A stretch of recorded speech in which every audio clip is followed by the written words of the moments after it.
Hi. Yeah, this is a recorded in-car video today. You'll see in a while why I've sort of done it here and done it, I suppose, in less than ideal circumstances. But what I'm going to address today is this autistic thing we do, and I've done this too, and I've had to learn to get over it to a very large extent. But our drive to do things perfectly, to be perfectionists in so many things, and how this tires us out. I've done something in my life which I see happening in a lot of autistic people's lives, is where I was 21 when it happened, but a lot of us do it at late teens, early 20s, maybe it's later in some lives. But we work very hard at life. We try so hard on so many fronts to get things right.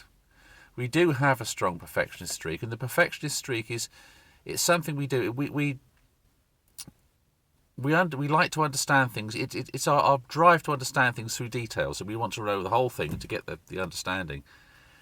There's also another thing that comes to this as well, is we have a fear of punishment as we've grown up as young people. We were always shown, as autistic youngsters, we were never good enough. So we were told very often, if you've had this experience, but you've been told to try harder, try harder, try harder all the time. Yet what we've not understood when we were young was that we were trying very hard, but we had this completely different autistic system. So we were very good at certain things, but not good at other things. That's our spiky profile coming through. Like I said before, when I was 21, I basically had a nervous breakdown. I did what a lot of us do, just crashed out of everything. I was training, doing all sorts of things, studying, and I tried on so many fronts to get things right, to get work right, study right, training right, diet right, trying to forge some sort of life, trying to figure out what I am. And I was trying to do it all to 100% on every single front, and that's what caused the difficulty. And I suppose since then, I've been learning how not to be a perfectionist. I actually learned this, strangely enough, when I was doing a degree. I did because things went wrong when I was 21, I did my degree when I was in my late 30s through to early 40s via distance learning. And I had to study, and I had to do a job at the same time. And I realised that to get top marks on all my assignments was just not possible. I was a dad, doing a job, husband, looking after the house. There was many things going on. So what I realised was, and actually a tutor, a very, very helpful tutor helped me with this. He said, just do what's good enough. He says, none of us 100% at this. He said if he did an assignment, he wouldn't get 100%, but do well and take the opportunity to learn.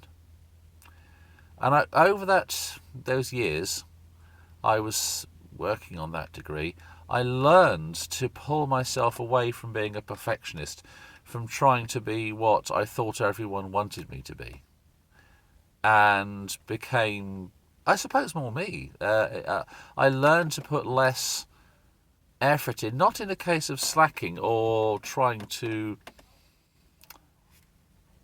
not to do terribly well, but in more of a sense of self-preservation, but also trying to make my life work on a broad front. And I help a lot of autistic people understand this one. Particularly when we're young, we do have this drive to be perfect. And I say to a lot of people, it's what I said to myself a long time ago, is 70% is good enough. That's pretty good. If you can get 70% at something, or do it 70% towards perfect, you're doing pretty well. I also learned this as well from non-autistic people around me, because they can do things to a very, very high level of competence if they wish to. However, most of the time, they don't. They are approaching life on a set of broad fronts. They're not trying to be perfectionists in any way. And I've learned from them, and particularly from non-autistic colleagues that I used to have. I'm just going to adjust the camera. Adjust the camera here. From some non-autistic colleagues that I used to have, that they had a better life simply because they were balancing the demands out on a broad level. whereas we, as being autistic, have quite a spiky level like that. So I learned to, it's what I call bumbling. It's my term for it. Learn to bumble at certain things, not be quite so perfectionist. Enough is enough. That's it. You're going to get there. That's okay. But also to reserve my autistic perfectionism for places in life where perfectionism is absolutely needed. Now, sometimes that could be in work. It could be in my marriage. It could be as a father. I've put a lot into being a father. It could be one of my hobbies. I'm a keen photographer and cyclist. I like those things. They're passionate interests. I can do both of those things to a very, very high technical level. I'm a trained cycle mechanic and build a bike. As regards photography, I could go on for the next 3 days spouting knowledge on that one.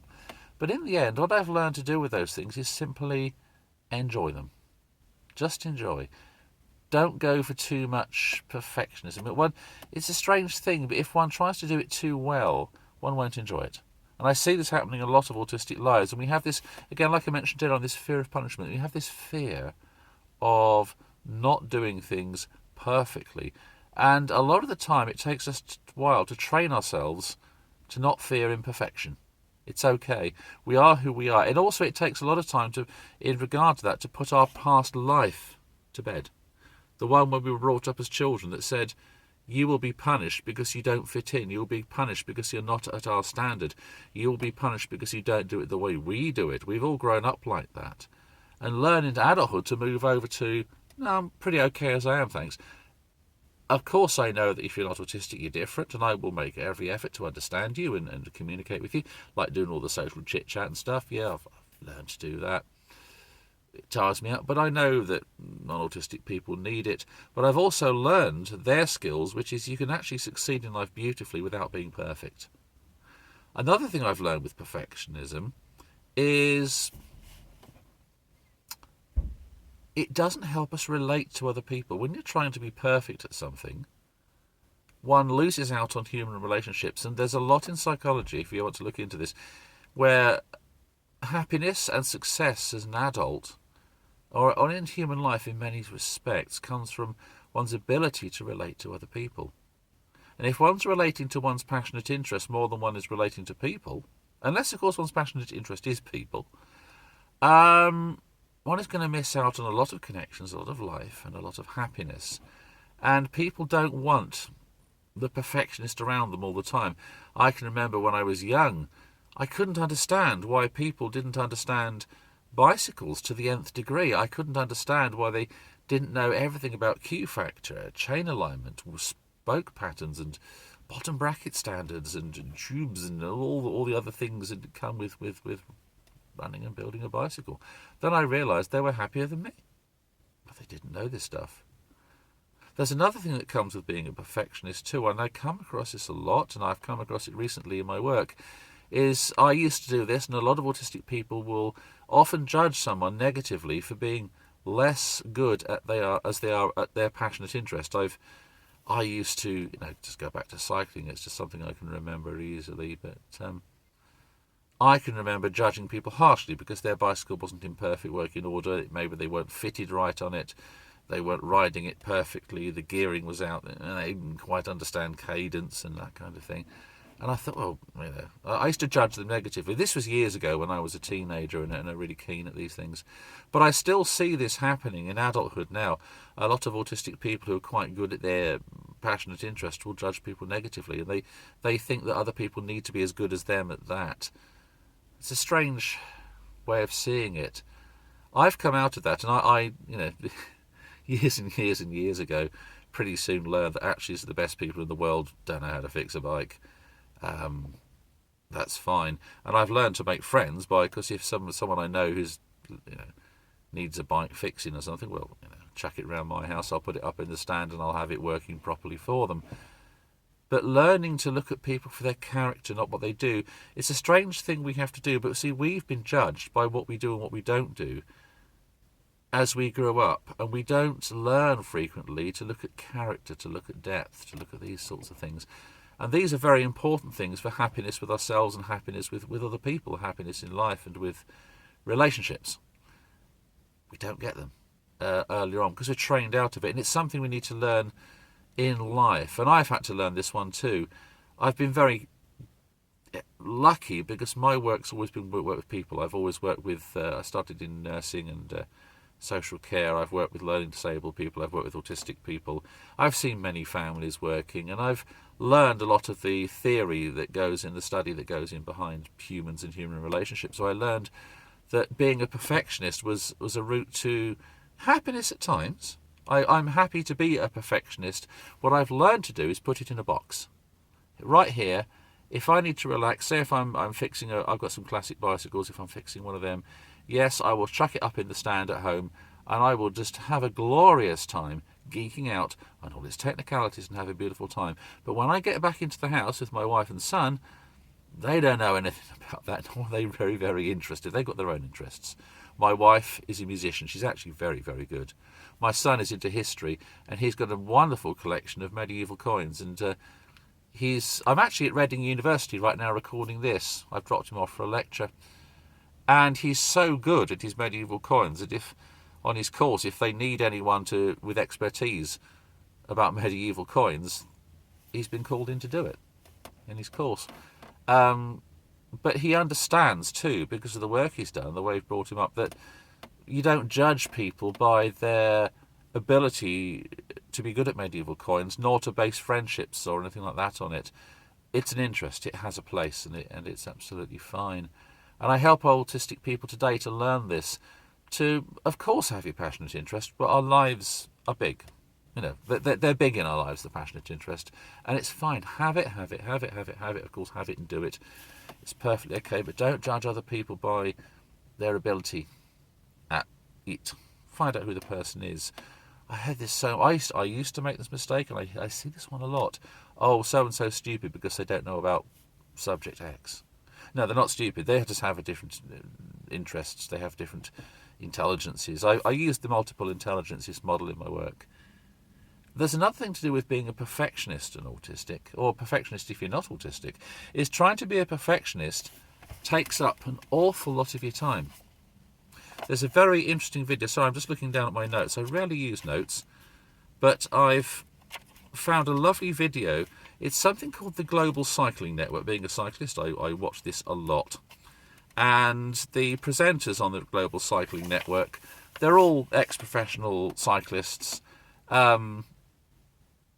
And they're very, very good at what they do, and I like their thing. But there's a program they put out recently. If you look on YouTube, the Global Cycling Network, find a program by Hank, one of the presenters. It's called Train Like a Pro, Work Like an Average Joe. And what Hank did was he, for the program, tried to put in a professional cyclist's load of training, which of course he would have done in his professional cycling career, alongside his 9-to-5 job working at Global Cycling Network. And he tries it. He gets advice from all sorts of sports scientists and coaches about how he can get that much training in. And it's very clear. He tries it over 3 days, and it's very obvious by day 2 that it is impossible to train like a pro and work like an average Joe. His life has moved on. He's not a pro cyclist anymore. He has other priorities. And he draws some very good conclusions. You can learn a lot from this. You don't need to be that perfect to be happy. So he has learned that his cycling exists in a different place. Yes, he's still in the cycling industry. He has a different job in it now. He's a presenter. And his level of fitness on the bike and how he rides has changed because his life and his work has changed. But it's a good example. I often use these sorts of examples, how you can be happy and not utterly brilliant at something. Brilliant at other things, life changes. But there's a good lesson in that video about setting priorities. But work, relationships, sleeping, rest, and all the other parts of life come into it, and it detracts too much from one's life if one continues through life, often with this idea that one has to be a perfectionist. It will take away from every other part of life.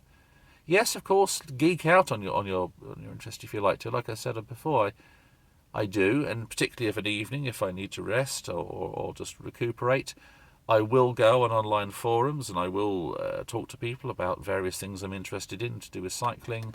I've got my own bikes. I do stuff and I talk to other cyclists in real life and ride with them. It's all fun. But it doesn't take over. It used to, but it doesn't now.